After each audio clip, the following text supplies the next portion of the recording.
사랑이 많으시지만 권능으로 우리를 다스리시기를 원하고 공의로 우리가 행하기를 원하시는 하나님의 이름을 찬양합니다.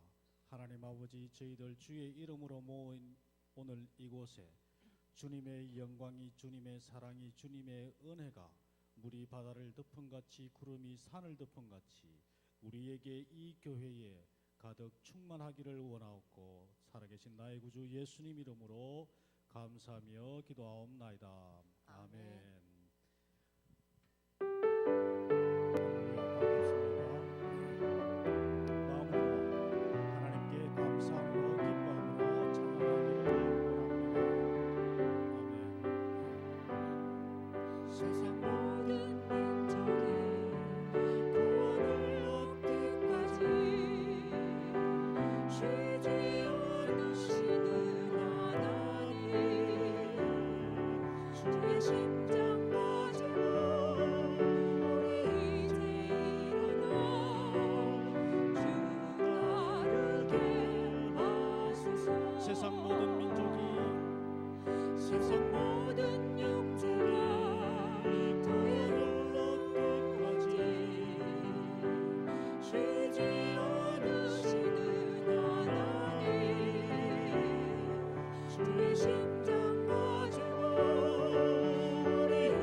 우리의 능력이 되시는 하나님을 향하여 기쁘게 노래하며 야곱의 하나님을 향하여 즐거이 소리칠지어다. 실을 읊으며 소고를 치고 아름다운 수금의 비파를 아우를지어다. 초하루와 보름과 우리의 명절에 나팔을 불지어다. 사랑이 풍성하신 아버지 하나님, 거친 세상에 살던 저희들이 거룩한 주일을 기억하여 걱정과 근심을 내려놓고 주님을 만나는 이 자리에 나왔습니다. 주님을 사모하며 나온 저희들을 불쌍히 여기시고 아버지의 품에 품으시며 주님의 장막에서 즐거운 제사를 드리게 하옵소서. 주님의 은혜를 간구하는 저희들에게 그 자비로우신 음성을 들려주시며 그 밝은 얼굴을 돌리지 마옵소서. 오늘도 주님의 도를 가르치시며 우리의 발걸음을 평탄한 길로 인도하여 주옵소서. 언제나 우리를 사랑으로 인도하시는 예수님 이름으로 기원하옵나이다. 아멘.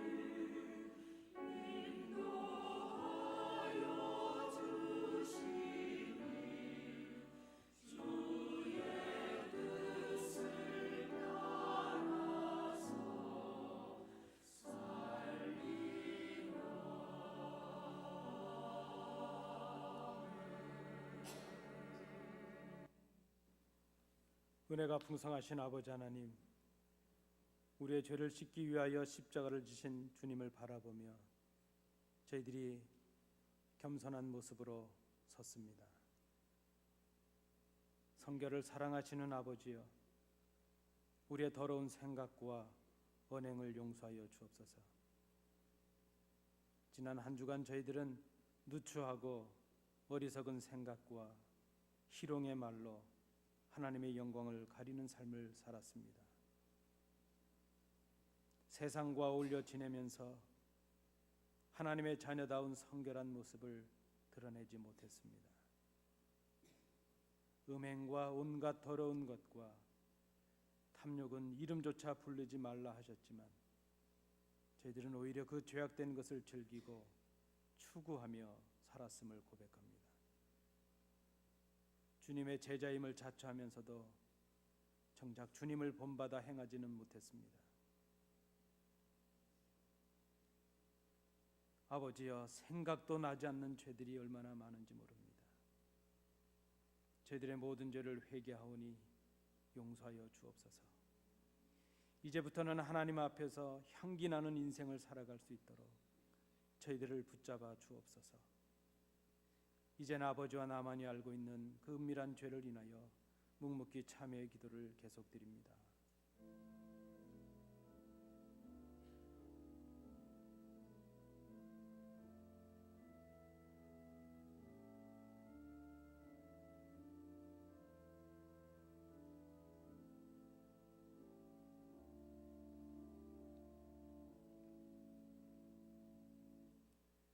너희가 과연 이 모든 악을 행하였으나 여호와를 따르는 데에서 돌아서지 말고 오직 너희의 마음을 다하여 여호와를 섬기라. 여호와께서는 너희를 자기 백성으로 삼으신 것을 기뻐하셨으므로 여호와께서는 그의 크신 이름을 위해서라도 자기 백성을 버리지 아니하실 것이라. 아멘. 사도신경으로 우리의 신앙을 하나님께 고백하겠습니다. 전능하사 천지를 만드신 하나님 아버지를 내가 믿사오며 그 외아들 우리 주 예수 그리스도를 믿사오니 이는 성령으로 잉태하사 동정녀 마리아에게 나시고 본디오 빌라도에게 고난을 받으사 십자가에 못 박혀 죽으시고 장사한 지 사흘 만에 죽은 자 가운데서 다시 살아나시며 하늘에 오르사 전능하신 하나님 우편에 앉아 계시다가 저리로서 산 자와 죽은 자를 심판하러 오시리라. 성령을 믿사오며 거룩한 공회와 성도가 서로 교통하는 것과 죄를 사하여 주시는 것과 몸이 다시 사는 것과 영원히 사는 것을 믿사옵나이다. 아멘.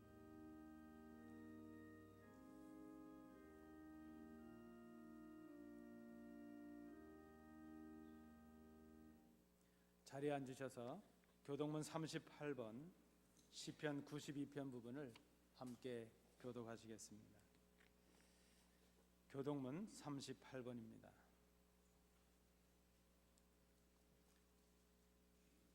지존자여, 시편근과 비파와 수금으로 여호와께 감사하며 주의 이름을 찬양하고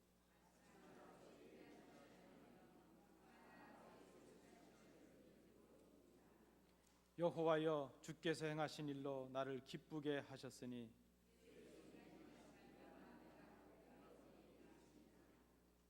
의인은 종려나무같이 번성하며 레바논의 백향목같이 성장하리로다.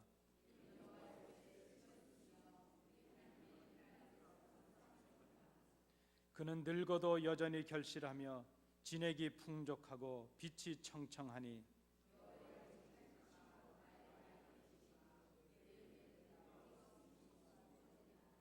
아멘.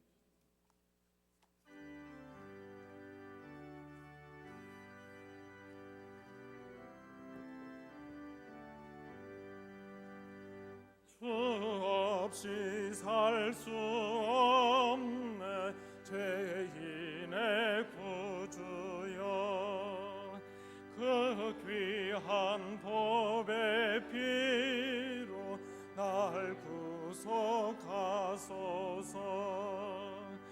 구주의 사랑으로 흘리신 보혈이 내 손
내 영의 깊은 간구 마음의 소원을 주 밖에 나의 마음 네 알아주리요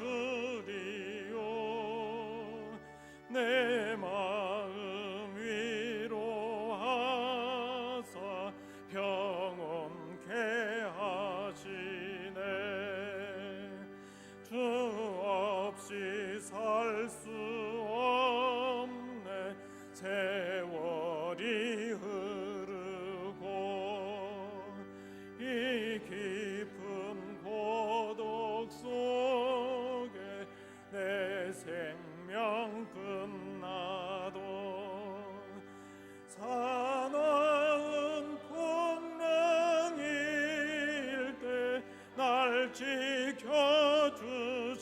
지켜주시니 내 곁에 계신 주님 늘 힘이 됩니다.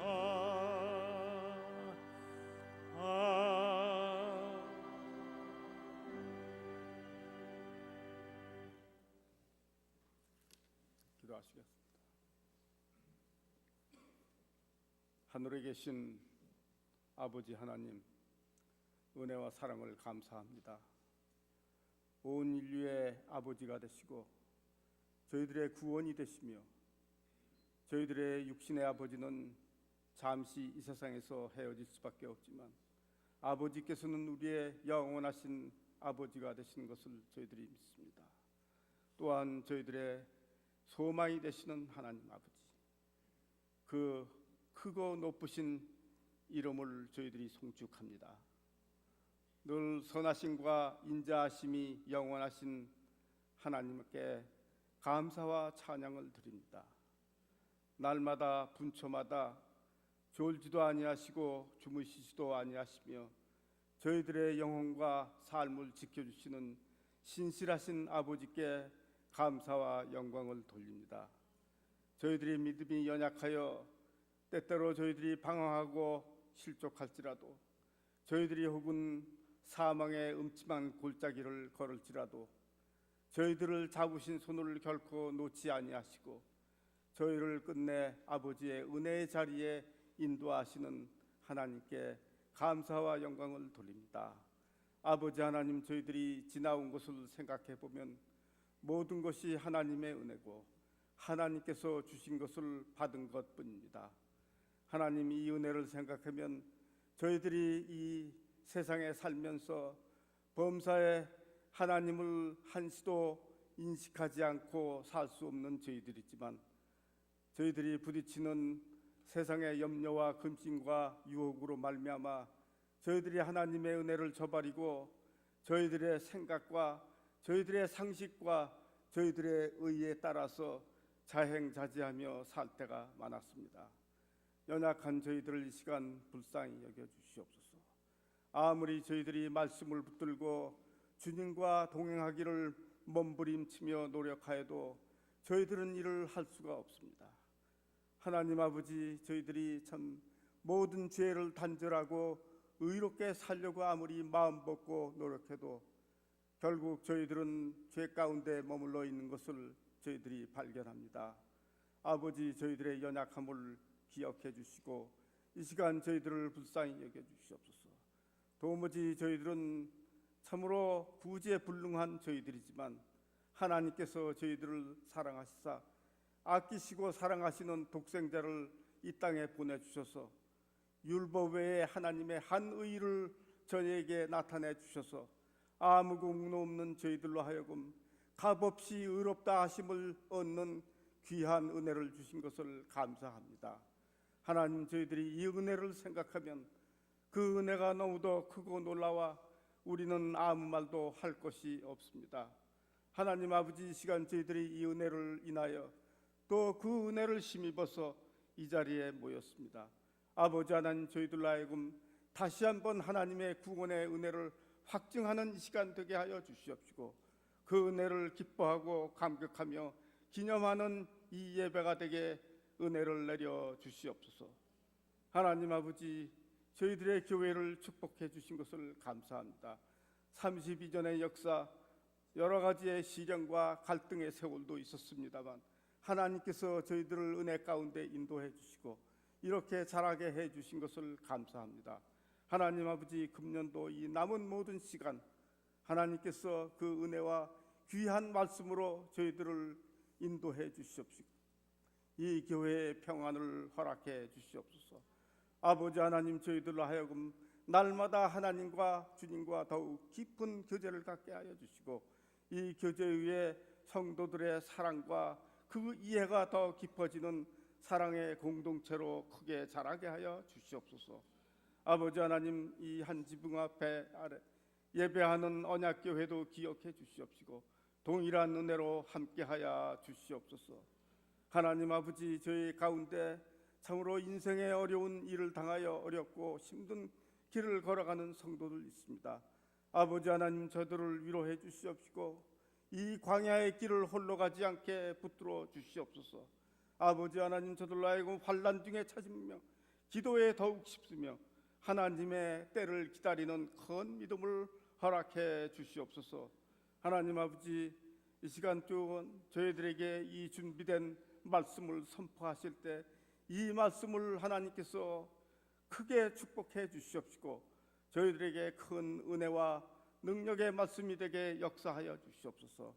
세상살이에 흐트러진 저희들의 마음을 옥토와 같이 만들어 주시옵시고 이 귀한 말씀이 저희들의 마음속에 떨어질 때 저희들로 하여금 큰 깨달음이 있게 하여 주시옵시고 저희들의 삶에 큰 변화와 은혜가 넘치게 축복하여 주시옵소서.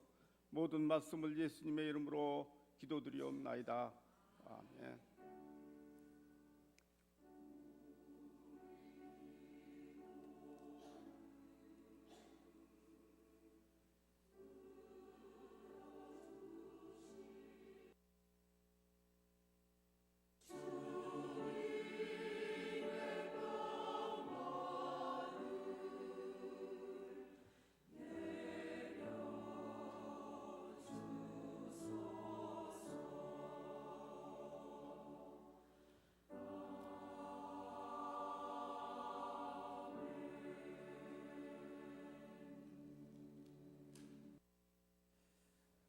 이 아침 우리에게 주시는 하나님의 말씀은 갈라디아서 6장 11절부터 18절까지의 말씀입니다.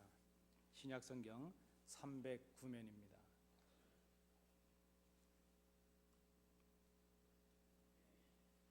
갈라디아서 6장 11절부터 18절까지의 말씀 교독으로 봉독하시겠습니다.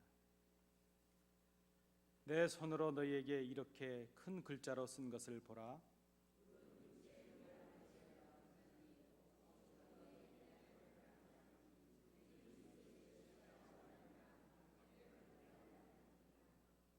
할례를 받은 그들이라도 스스로 율법은 지키지 아니하고 너희에게 할례를 받게 하려 하는 것은 그들이 너희의 육체로 자랑하려 함이라.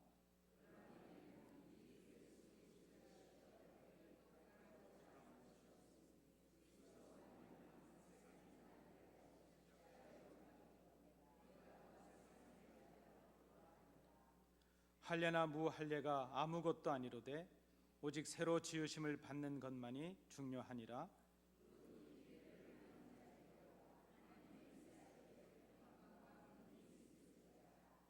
이후로는 누구든지 나를 괴롭게 하지 말라.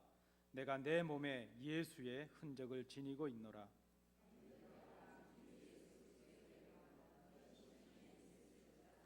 아멘.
갈라디아서 이제 마지막 부분에 이르게 되었습니다. 우리가 갈라디아서 1장 1절부터 이제 6장 18절까지 살피시면서 갈라디아서 이렇게 하면 한 단어, 한 마디로 떠오르는 것이 있다면 무엇일까? 여러분은 갈라디아서 이렇게 하면 무엇이 떠오르시나요? 저는 바로 이 단어가 떠오릅니다. 자유라는 단어입니다. 자유. 복음으로 인한 자유. 그것이 갈라디아서의 주제입니다. 우리가 죄와 죽음으로부터 자유함을 받았다는 그 위대한 선언을 하고 있는 책이 바로 이 갈라디아서라 볼 수 있습니다. 이 자유가 우리의 노력이나 율법을 행하는 공로로 이루어진 것이 아니고 오직 예수 그리스도의 은혜로 우리에게 주어졌다는 것을 말씀하고 있는 책이 바로 갈라디아서였습니다. 저는 이 갈라디아서를 상고하면서 몇 가지를 염두에 두고 시작을 했습니다. 첫째는 책 전체를 상고함으로 인해서 이 책 전체를 연구하고 성도님들과 나눔으로 인해서 좀 더 우리가 하나님의 말씀에 주의를 기울이자 하는 그런 생각을 했습니다. 설교가 무엇인가 설교를 우리가 정의한다면 그저 신학교 설교학 교실에서 하는 정의는 설교는 신언의 전달이다 하는 정의를 합니다. 하나님의 말씀을 전달하는 것이 설교라 하는 뜻입니다. 저는 이 갈라디아서를 설교함에 있어서 저의 생각이나 저의 사상이나 저의 신학을 전하지 않으려고 부단히도 노력을 했습니다. 본문이 말씀하고 있는 그 의미가 무엇일까? 이 본문을 통해서 하나님께서 우리에게 주시려고 하는 그 본 의미가 무엇일까 하는 그것을 찾아가려고 애를 써왔습니다. 혹 우리 성도님들 중에 갈라디아서를 함께 상고해 오시면서 마음에 부딪힘이 있고 도전이 있으셨다면 그것은 설교자인 저와 부딪히는 것이 아닌 것을 여러분 꼭 기억하시기 바랍니다. 저는 부족했지만 하나님의 말씀을 전하려고 노력을 했습니다. 혹 이 말씀을 통해서 여러분들에게 도전이 되고 무엇인가가 부딪혔다면 말씀으로 인한 것일 수 있다는 것을 한번 생각해 보실 수 있길 바랍니다. 그리고 혹 이 말씀을 나누는 가운데 감격이 있고 감사가 있고 위로가 있고 은혜가 있으셨다면 그건 역시 저로 인한 것이 아니라 하나님의 말씀으로 인한 은혜였다는 것을 꼭 기억하실 수 있길 바랍니다. 저는 이 말씀을 준비하면서 저는 이 말씀의 전달자요, 말씀을 딜리버리하는 배달꾼이다 하는 그런 마음의 자세를 늘 가지고 있었습니다. 또 하나 이 갈라디아서를 상고하면서 우리가 목적했던 큰 것 중에 하나는 바로 복음을 재발견하자 하는 것이었습니다.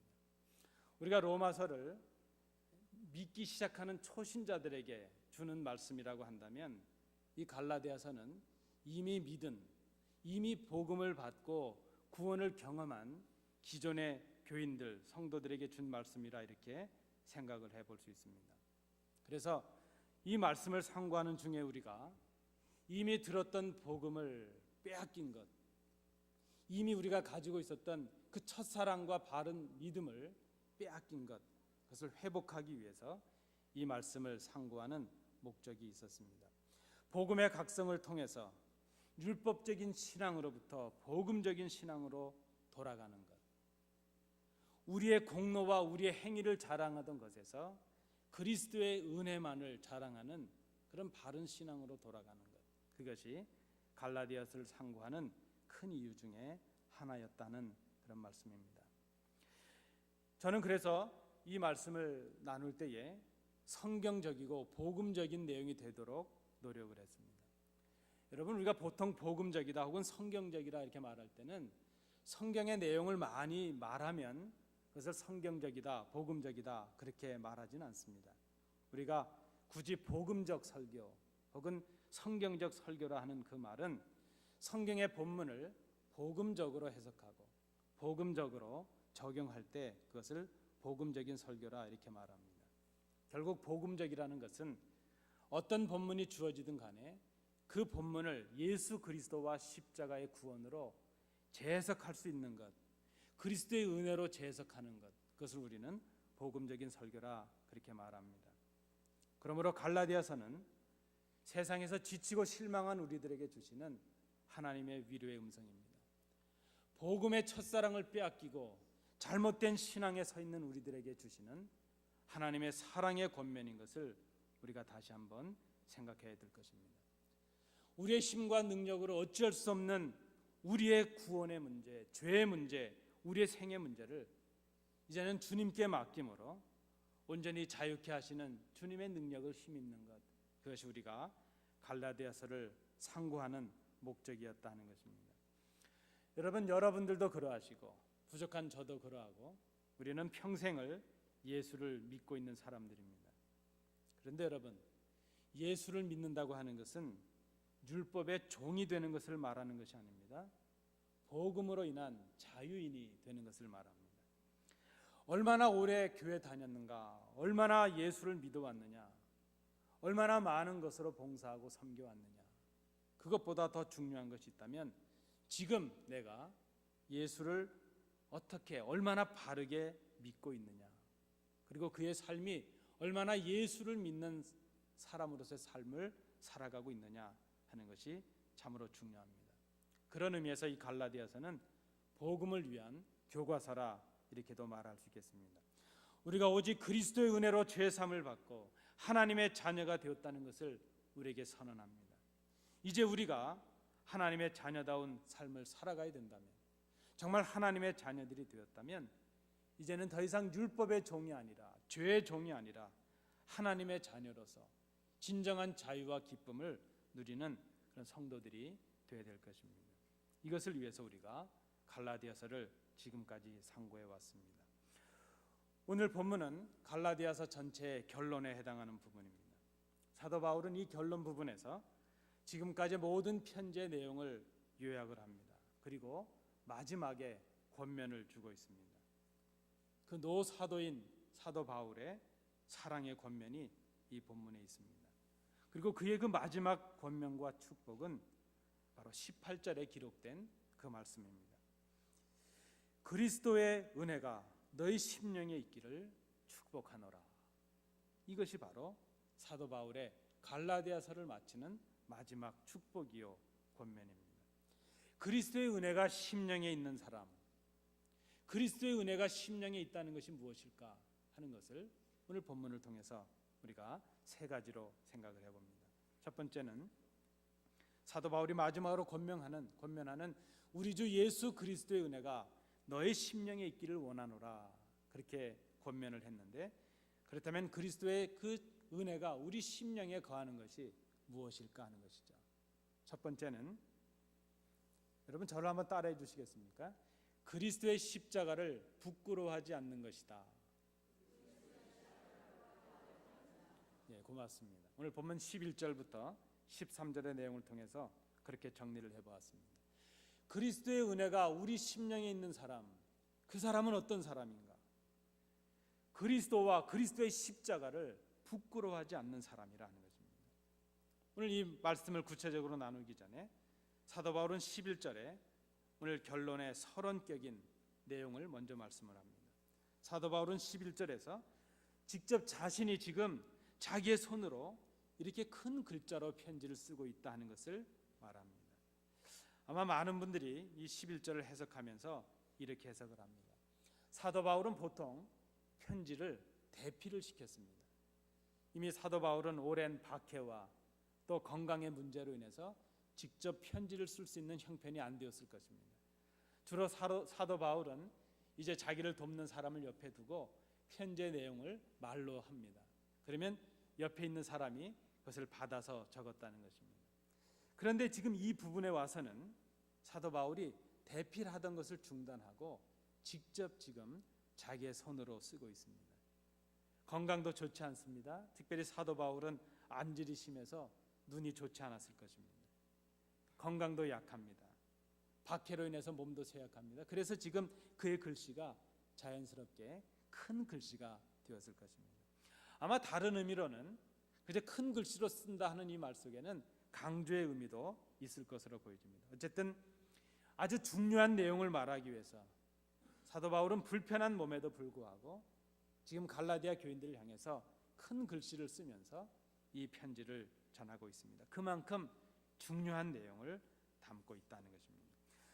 사도 바울이 그렇게 큰 글자로 쓰면서까지 강조하고자 하는 내용이 무엇인가? 그것을 한마디로 한다면 그리스도의 십자가를 부끄러워 하지 말라 하는 것이죠. 그리스도의 십자가를 자랑하는 사람들이 되라는 것입니다. 십자가를 지는 것을 피하지 말라 하는 것입니다. 그리고 그 십자가를 지지 않으려는 사람들의 주장이 무엇인가 하는 것을 12절과 13절에서 언급하고 있습니다. 갈라디아 교인들을 미혹해서 십자가를 지지 않게 하려는 사람들은 바로 유대주의 사람들이요, 율법주의 사람들입니다. 그들의 생각이 무엇입니까? 할례를 받는 것이 구원이 된다 하는 것을 그들에게 말하고 있습니다. 아마 이 당시의 정황으로 본다면 로마 사람들은 그제 비교적 그 지역에 있는 토착 종교들을 박해하지는 않았던 것으로 보여집니다. 그런데 유독 기독교인들은 예수님을 믿는다는 것 때문에 박해를 받고 있습니다. 지금 이들의 주장은 무엇인가 하면 너희들이 지금 십자가 때문에 예수를 믿는 것 때문에 박해를 받게 되었는데 만약에 너희들이 할례를 행한다면 너희들이 유대교인이요 유대인이라는 증거가 되지 않겠느냐. 그렇다면 더 이상 십자가로 인해서 예수를 믿는다는 것으로 인해서 박해를 받지 않을 수도 있다. 너희들이 구원을 받지 않겠느냐. 그렇게 지금 주장을 하고 있습니다. 그들은 율법을 지키는 것으로 하나님의 인정을 받고 의에 이를 수 있을 것이라 그렇게 생각을 합니다. 그러나 실상 그들은 그렇게 말하면서도 자신들은 율법을 지키지 못합니다. 왜 그렇겠습니까? 그들의 열심이 없어서 그렇겠습니까? 인간의 힘과 능력으로는 도무지 율법이 요구하는 그 요구를 온전히 이룰 수가 없기 때문입니다. 그래서 그들은 자신들도 이루지 못하는 그 율법의 요구를 지금 갈라디아 교인들을 향해서 강요하고 있는 것입니다. 그리고 만에 하나 그들이 자신들의 요구를 받아들여서 그렇게 애쓰는 모습을 보고 율법을 지키는 행위를 보게 되면 그것이 바로 자기들의 공로가 될 것이기 때문에 그것을 자기들의 육체의 자랑으로 삼기 위해서 지금 갈라디아 교인들을 그렇게 미혹하고 있는 것입니다. 13절 마지막 부분에 보면 이런 표현이 바로 그것을 말한 것으로 보여집니다. 너희에게 할례를 받게 하려 하는 것은 그들이 너희의 육체로 자랑하려 함이라. 자기들의 말을 지키고 따랐다는 것이 자기들의 공로가 될 것이기 때문에 그들에게 지금 그렇게 갈라디아 교인들에게 미혹을 하고 있습니다. 결국 이 율법주의자들이 갈라디아 교인들에게 할례를 행하고 율법을 지키라는 그 이유가 무엇입니까? 십자가를 버리고 그 박해기를 떠나서 유대교인이 되고 할례를 행하라, 예수를 버리라 그렇게 말하는 이유가 무엇입니까? 그것은 그들을 생각해서가 아니라 자신들의 육체를 자랑하기 위함이요 자신들의 의를 강조하기 위함이라는 것입니다. 여러분, 십자가를 자랑하는 것은 그리스도의 은혜를 자랑하는 것입니다. 십자가를 피하는 것은 자기의 의를 드러내는 것이라는 것을 우리가 생각합니다. 십자가를 지는 것은 바로 십자가를 자랑하는 것은 그리스도를 자랑하는 것이 됩니다. 십자가를 거부하는 것은 바로 그리스도의 공로가 아니라 자기의 공로와 자기의 의를 주장하고 자랑하는 것이 된다는 그런 말씀입니다. 여러분, 우리는 구원을 받았습니다. 내가 무엇을 했다는 공로로 구원을 받은 것도 아니에요. 우리가 어떤 경험을 가지고 뭔가 많은 봉사를 해서 우리의 행위가 의로워서 구원을 받은 것은 더군다나 아닙니다. 그저 우리가 구원받은 것이 있다면 예수 그리스도의 십자가의 공로로 우리가 하나님의 자녀가 되고 구원을 받았습니다. 우리가 갈라디아서를 생각하면서 정말 시급히 버려야 될 신앙이 있습니다. 그것이 무엇인가 하면 내 공로와 내 육체의 자랑을 내 구원의 조건으로 삼는 것입니다. 여러분, 우리가 기억해야 될 것입니다. 그리스도의 은혜가 심령에 있는 사람, 그 사람은 자기의 공로를 자랑하는 사람이 아니에요. 자기의 삶의 경험을 자랑하는 사람이 아니에요. 바로 그리스도와 십자가를 자랑하는 사람이라는 것을 우리가 기억해야 될 것입니다. 그리스도의 은혜가 심령에 있는 사람, 그 사람은 어떤 사람인가? 두 번째 모습은 14절, 15절을 통해서 이렇게 정리해 볼 수 있겠습니다. 저를 다시 한번 또 따라해 주시기 바랍니다. 성령님 안에서 새로운 삶을 살아가는 사람. 오늘 사도 바울은 이렇게 말합니다. 할례를 행하는 것이나 할례를 받지 않은 것이 예수 그리스도의 은혜에는 아무 효험이 없다는 것입니다. 할례를 받으면 구원을 받고 할례를 받지 않으면 구원을 받지 않는 것도 아니라는 것입니다. 그 말은 우리의 종교적인 행위가 우리를 구원한 것이 아니라는 것입니다. 오히려 사도 바울은 지금 예수 그리스도를 통해서 우리가 새로 지으심을 받는 것, 그것이 중요하다 이렇게 말합니다. 새로 지으심을 받았다는 것은 우리가 예수를 믿음으로 그리스도 안에서 새로운 피조물이 되는 것을 말합니다. 보라, 이전 것은 지나갔다. 우리는 새 것이 되었다. 그리스도 안에 있을 때에 새롭게 지음을 받았노라. 여러분, 우리가 예수님을 믿음으로 인해서 우리는 새로운 존재가 되었습니다. 전에는 우리는 죄인이었습니다. 그러나 우리는 지금 의인이 되었습니다. 전에는 죽음의 종이었고 죄의 종이었고 어둠의 종이었습니다.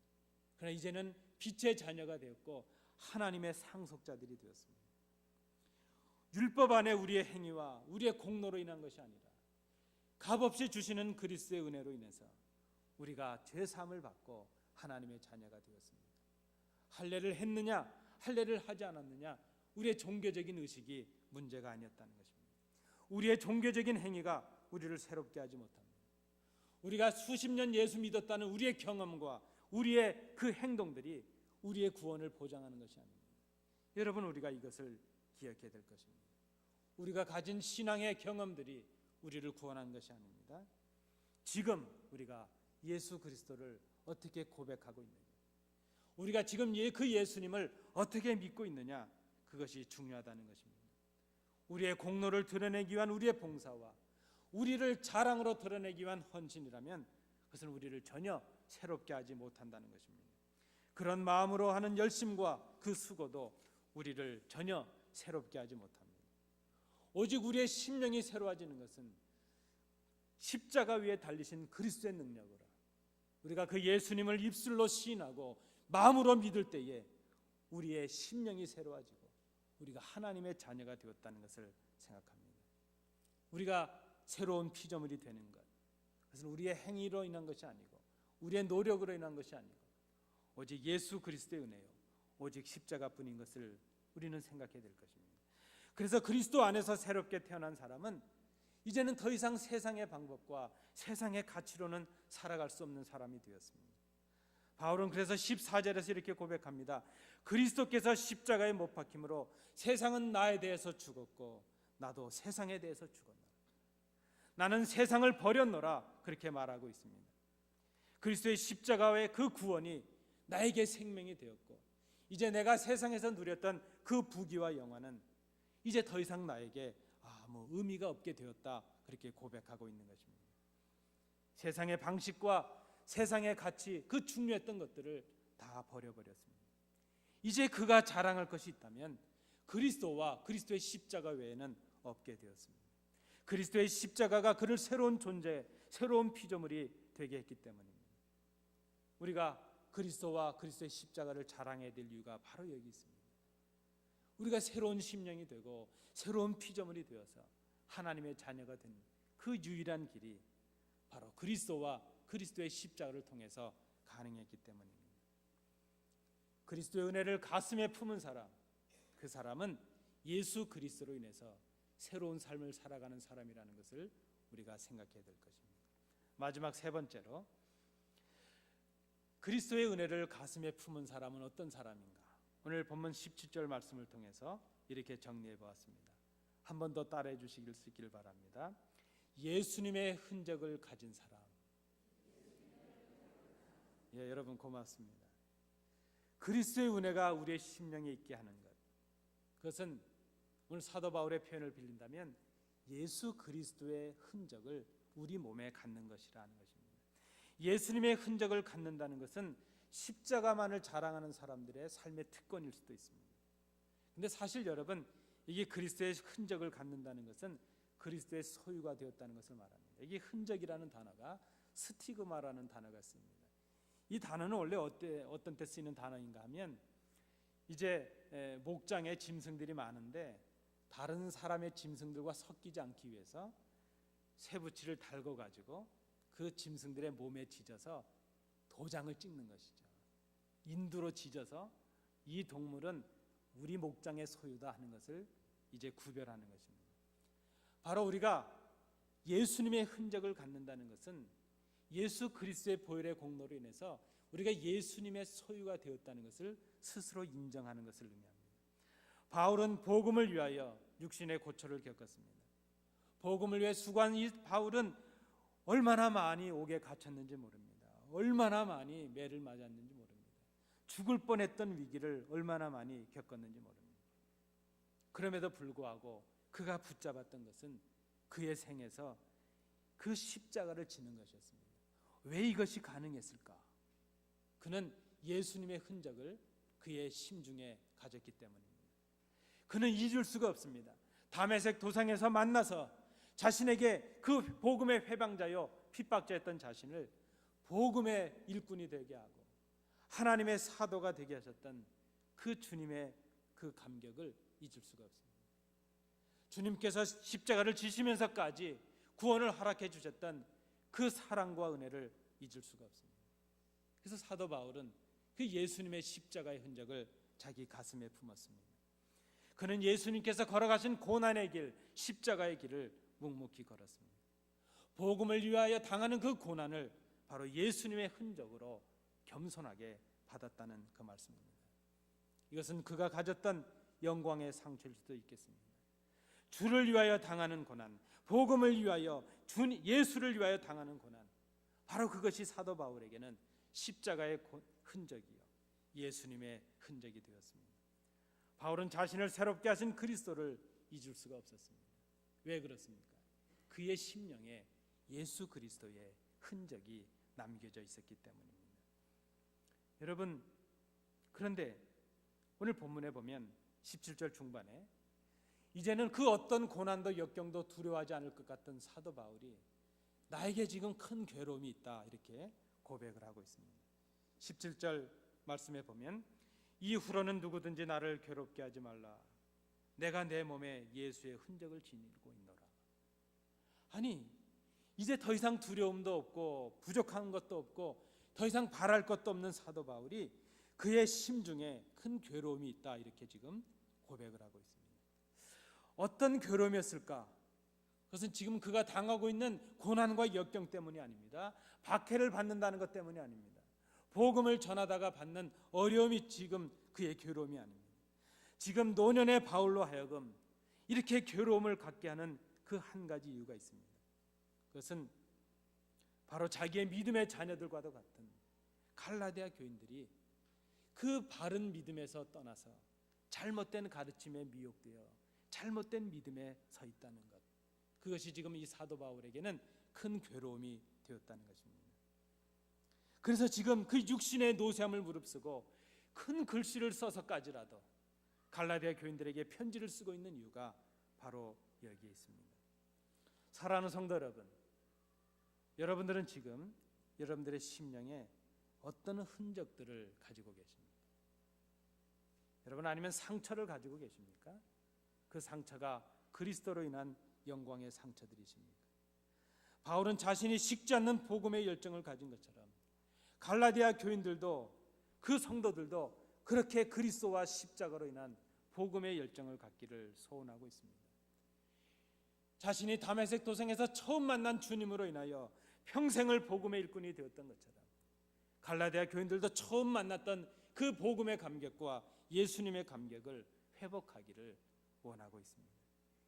그들의 심령에도 그리스도의 은혜가 있기를 소원합니다. 사도 바울의 생을 보면 그는 복음으로 인하여 고난의 삶을 살았습니다. 사람들은 복음을 전한다는 이유로 그를 가두었습니다. 아니, 사람들은 이제 그의 목숨까지도 이 땅에서 끊어버리고 말았습니다. 그런데 여러분, 세상도 그 누구도 그 무엇도 그의 심령에 자리한 그리스도의 흔적을 제거하지는 못하였습니다. 노고의 몸을 뜨겁게 했던 그 열정을, 복음의 열정을 아무도 빼앗지 못했습니다. 그의 심령에 자리한 그리스도의 은혜 때문이었고, 그가 간직했던 십자가의 흔적과 예수 그리스도의 흔적 때문이었습니다. 그는 매인자 같았지만, 그는 갇힌 자 같았지만 진정으로 자유한 사람이었고 진정으로 복음의 기쁨을 누린 사람이 바로 사도 바울이었습니다. 지금 사도 바울은 자신이 누리고 있는 그 기쁨과 감격과 그 자유를 갈라디아 교인들이 함께 누리기를 소원하고 있습니다. 그리스도의 은혜가 우리 심령에 가득하게 해야 될 것입니다. 그때 하나님께서 우리에게 주시는 복이 오늘 16절에 기록이 되었습니다. 평강과 긍휼입니다. 사도 바울은 이 말씀에서 규례를 말씀합니다. 무릇 이 규례를 행하는 자에게와 하나님의 이스라엘에게 평강과 긍휼이 있을지어다. 이 규례는 사도 바울이 지금까지 전한 복음을 의미합니다. 특별히 오늘 본문을 통해서 본다면 그리스도와 그리스도의 십자가를 자랑하는 것을 말합니다. 오직 은혜로 성령 안에서 살아가는 것, 그것이 바로 규례를 지키는 것입니다. 복음 안에 있는 자들이 진정한 이스라엘인 것을 말합니다. 할례를 행하는 사람이 아니라, 아브라함의 혈통이 이스라엘이 아니라 예수 그리스도로 인하여 예수의 흔적을 가지고 살아가는 사람, 그 예수님을 소망하는 사람, 그 사람들이 바로 새로운 피조물이에요. 진정한 그리스도인이에요. 진정한 이스라엘인 것을 말씀하고 있습니다. 자녀들에게 주시는 복이 바로 평강입니다. 그리고 긍휼입니다. 평강은 성령을 따라 사는 사람들에게 주시는 열매였습니다. 긍휼은 구약의 헤세드라는 단어를 번역한 것입니다. 택한 백성들을 버리지 아니하시고 무한히 사랑하시는 하나님의 자비로우심을 말하고 있습니다. 사랑하는 성도 여러분, 저는 이 설교를 드릴 때마다 이런 질문으로 마지막을 맺었습니다. 여러분들은 그리스도인들이십니까? 여러분들은 참으로 믿는 분들이십니까? 여러분들은 하나님의 자녀들이십니까? 그 질문에 대한 답을 오늘 제가 드립니다. 여러분들은 그리스도인들이십니다. 여러분들은 비록 부족하고 우리의 행위는 완전하지 못하지만 그리스도의 십자가의 완전함으로, 그리스도의 공로로 우리는 하나님의 자녀가 되었고 그리스도인들이 되었습니다. 우리는 하나님의 자녀들입니다. 그렇다면 하나님의 자녀들인 우리들, 그리스도인들이 된 우리들 심령에 남겨져 있는 것은 무엇인가 하는 것을 생각해 봅니다. 오늘 18절은 우리에게 이렇게 권면합니다. 형제들아, 우리 주 예수 그리스도의 은혜가 너희 심령에 있을지어다. 아멘. 우리 심령에 있을 것은 그리스도의 은혜입니다. 제가 아는 한 목사님의 간증을 드리고 말씀을 맺으려고 합니다. 이 목사님은 제가 교회에서 섬겼던, 제가 섬기던 교회의 원로 목사님이셨습니다. 이 목사님의 간증입니다. 어릴 때 추운 겨울에 이제 아침을 먹고 학교를 가려고 마루에 걸터 앉아서 동당에 놓은 신발을 찾는데 고무신이 없는 겁니다. 여기저기 찾아도 고무신이 없습니다. 그래서 학교는 늦겠는데 난리가 나서 어머니에게 소리를 칩니다. 어머니, 제 고무신이 없습니다. 그러면 어머니가 부엌에 계시다가 한 걸음에 뛰어나오셔서 그 당신의 저고리 속에서 그 차가운 고무신을 꺼내서 야, 식기 전에 빨리 신어라 이러고 주신다는 겁니다. 이 간증을 하시는 목사님이 그때 이미 80이 넘으셨습니다. 추운 겨울에 학교에 가야 되는 아들이 못내 아쉬운 그 어머님의 그 차가운 고무신을 자기의 살결로 덮으시고 자기의 저고리 속에 가슴에 품으신 것이죠. 그 간증을 하시던 목사님의 모습이 아주 생생합니다. 이미 그 목사님은 하나님의 부르심을 받았습니다. 80이 넘은 그 노구에도 그 어머니는 땅에 묻히신 지 오래되었는데도 그 목사님이 그렇게 간증합니다. 여전히 그때를 떠올리면 그 고무신의 온기가 느껴진다는 겁니다. 그 어머님의 사랑이 고스란히 전해온다는 것입니다. 수십 년이 흘렀는데도, 그 어머니가 돌아가신 지 수십 년이 지났는데도 너무나도 생생하게 그 온기가 몸으로 느껴지고 있다는 것입니다. 그 어머님의 사랑이, 그 어머님의 사랑을 가슴에 간직한 그 아들이 참으로 불량자였습니다. 페루나였습니다. 그러나 그는 사랑을 이루는 큰 목사님이 되었습니다. 여러분 아마 기억하실지 모르겠습니다. 대광고등학교의 교목으로 오래 지나셨던 김종수 목사라는 분이셨습니다. 그분은 불량자였고 패륜자였지만 그 어머님의 사랑, 어머니가 품어주셨던 그 고무신 하나, 그 온기를 통해서, 그 온기가 가슴에 남겨지므로 그 어머님의 사랑을 통해서 그리스도의 사랑을 깨닫고 그는 평생을 사랑의 목자로 삶을 사셨습니다. 여러분, 오늘 우리 장로님 기도도 하셨지만 우리의 지금 우리가 여기 있는 것 자체가 하나님의 은혜인 것을 우리가 기억해야 될 것입니다. 우리가 죄 사함 받은 것도 하나님의 은혜요, 우리가 하나님의 자녀가 된 것도 하나님의 은혜입니다. 우리가 지금 이렇게 믿음의 자녀들로 살아갈 수 있는 것도 하나님의 은혜입니다. 우리의 모든 것이 하나님의 은혜요, 나의 나 된 것이 하나님의 은혜입니다. 그리스도의 은혜, 카리스도 크리스도, 주님이 다시 오실 때까지 우리의 심령에 간직해야 될 것이 무엇이겠습니까? 여러분, 우리가 이 땅을 살아가는 동안 하나님이 우리를 부르실 때까지 우리의 가슴을 데피고 우리의 성도들을 바라보면서 우리가 가슴에 품어야 될 것이 무엇이겠습니까? 그것은 바로 그리스도의 은혜, 우리 주 예수 그리스도의 은혜, 그 은혜가 아니겠습니까? 이 은혜로 우리의 삶을 주님 앞에 다시 한번 세우시는 온 교회가 되실 수 있길 바랍니다. 기도하겠습니다. 은혜로우신 아버지 하나님, 우리의 심령에 무엇이 남겨져 있는지 생각해 봅니다. 갈라디아서를 상고하면서 우리의 믿음을 돌아보았습니다. 하나님의 자녀된 우리의 삶을 돌아보았습니다. 우리는 자랑할 것이 없는 사람들입니다. 30여 년의 교회 역사도 의미가 없습니다.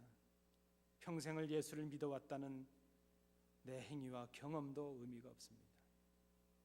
우리가 새로워진 것은 오직 십자가요, 오직 그리스도의 은혜인 것을 생각합니다.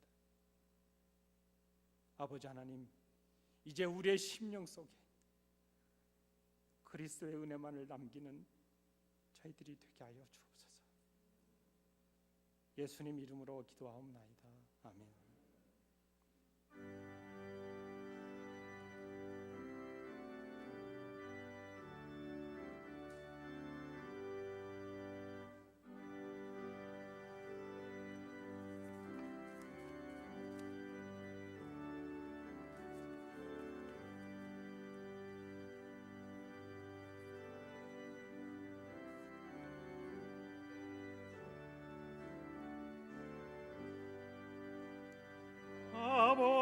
없어도 다 나와서 내 죄를 고하면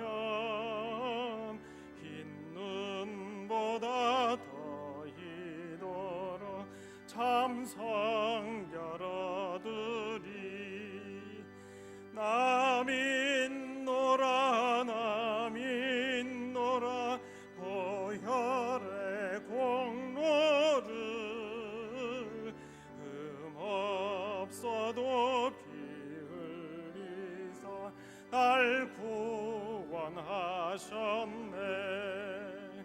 저 흉악한 한강도는 제 죄를 깨달아 죄 없으신 주 예수를 구주로 믿었네. 내 지은 죄 흉악하나 주 예수 믿으면 용서받은 강도같이 곧 구원 받으리. 나 믿노라 그 보혈 공로를 흠없어도 피 흘리사 날 구원하셨. 간주하겠습니다. 간주.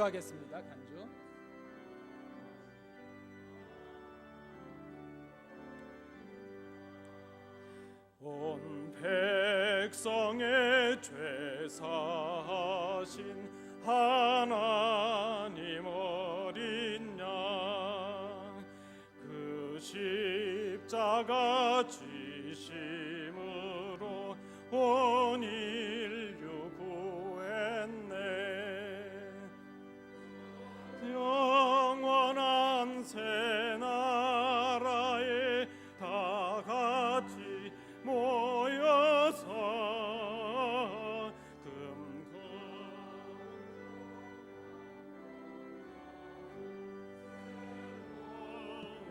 부르리. 나 믿노라 나 믿노라 그 보혈 공로를 흠 없어도 피 흘리사 날 구원하셨네.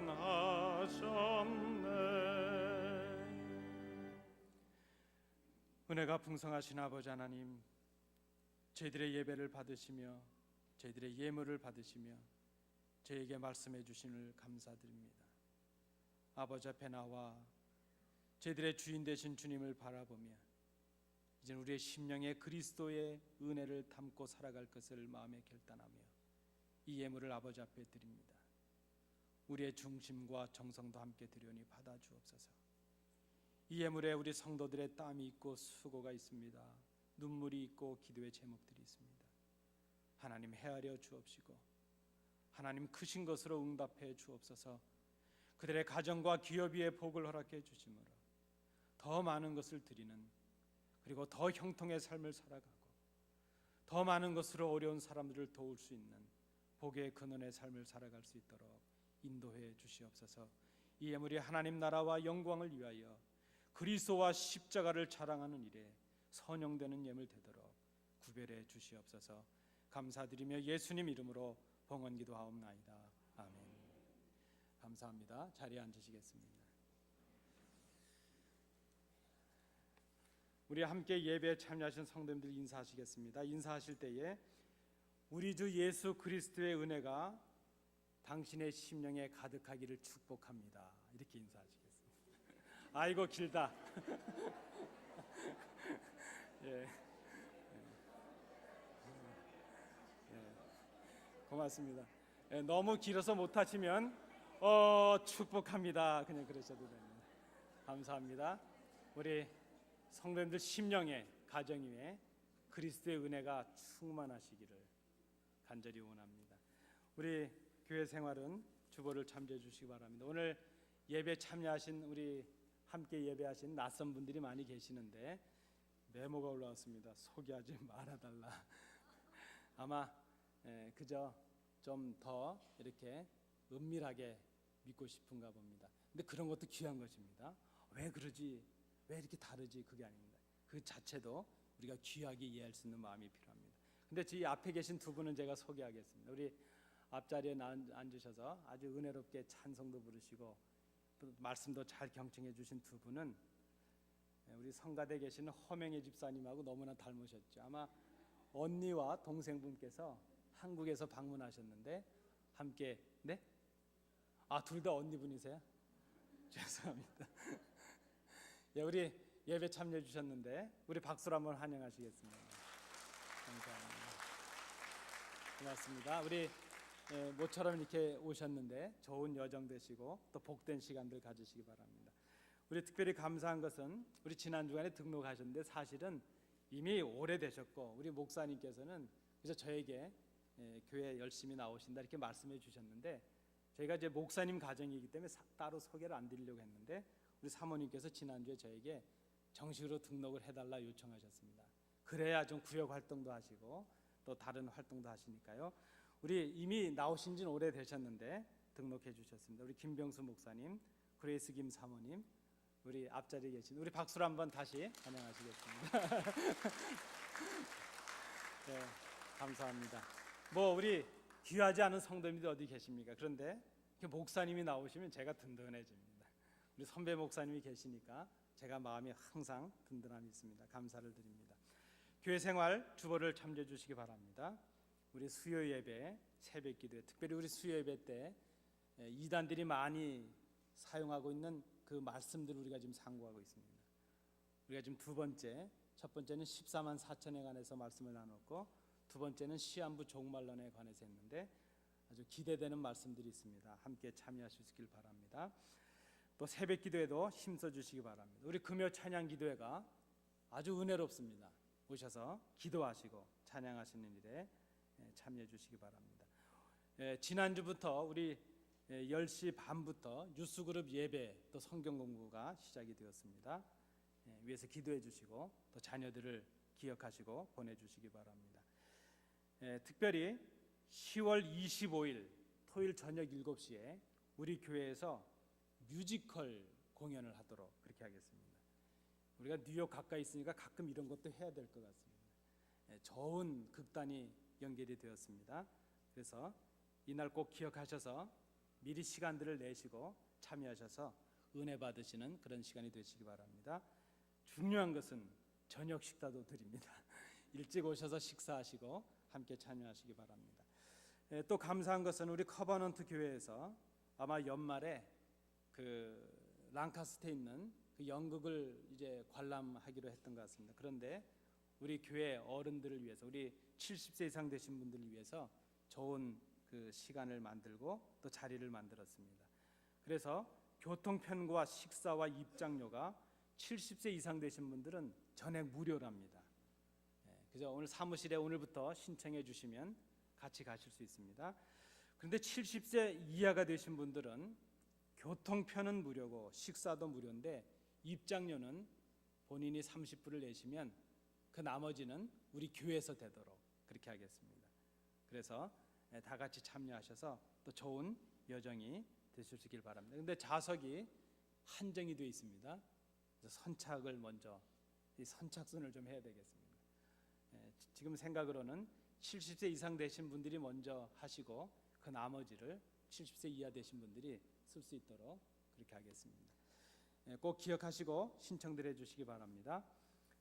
이제 다른 광고 없으시면 제가 한번 기도하고 우리 주기도문 찬양하겠습니다. 은혜로우신 아버지 하나님, 오늘 거룩한 성일 저희들을 주의 전에 오르게 하시며 함께 예배하는 기쁨을 누리게 하시니 감사합니다. 이제 하나님 부르시는 그날까지 우리의 심령 속에 그리스도의 은혜가 간직되는 저희들이 되게 하여 주옵소서. 그 은혜로 인하여 마음이 뜨거워지게 하시고 그 은혜로 인하여 우리가 복음의 열정을 다시 한번 불태울 수 있는 저희 교회가 될 수 있도록 인도해 주시옵소서. 귀한 목사님의 가정을 저희 교회로 보내주셔서 부족한 종의 큰 위로가 되게 하시며 또 성도들의 본이 되게 하신 것 감사를 드립니다. 아버지 하나님, 이제 우리 목사님이 교회 등록하시고 또 우리 교회 한 식구로 지나시게 됩니다. 하나님 기억해 주옵시고 우리 목사님을 통해 주셨던 그 은혜와 놀라운 복들이 목사님과 그 가정을 통해 우리 교회에 임할 수 있도록 인도해 주시옵소서. 이제 또 방문하며 함께 예배하는 우리 성도들이 있습니다.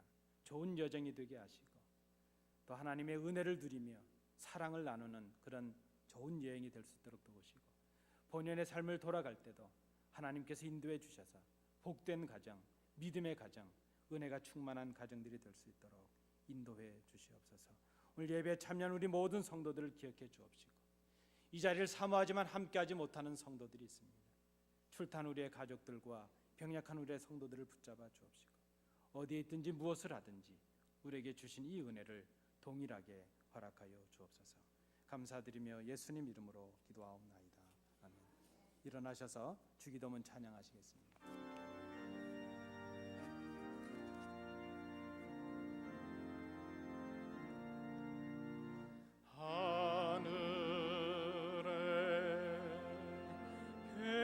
계신 아버지 이름 거룩하사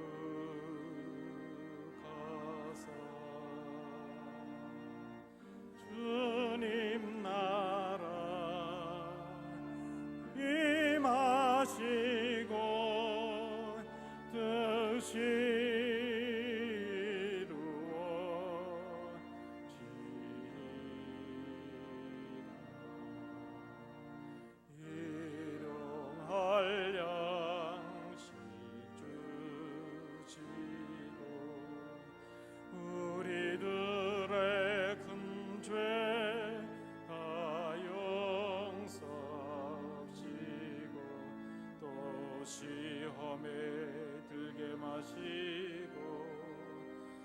속에서 구원하소서.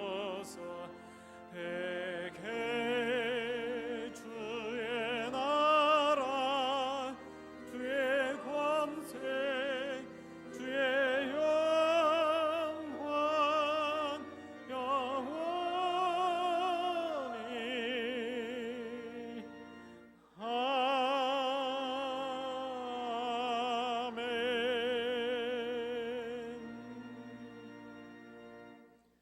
이제는 예수 그리스도의 은혜와 우리 아버지 하나님의 크신 사랑하심과 성령님의 교통하심이 하나님께 나와 예배하며 오늘 우리에게 주신 말씀을 통하여 주님 부르시는 그날까지 우리의 심령에 우리 주 예수 그리스도의 은혜만을 남길 것을 마음에 결단하는 주의 자녀들 위해, 그들의 가정과 기업 위에, 우리 안디옥 교회 위에 항상 함께 계시기를 간절히 축원하옵나이다.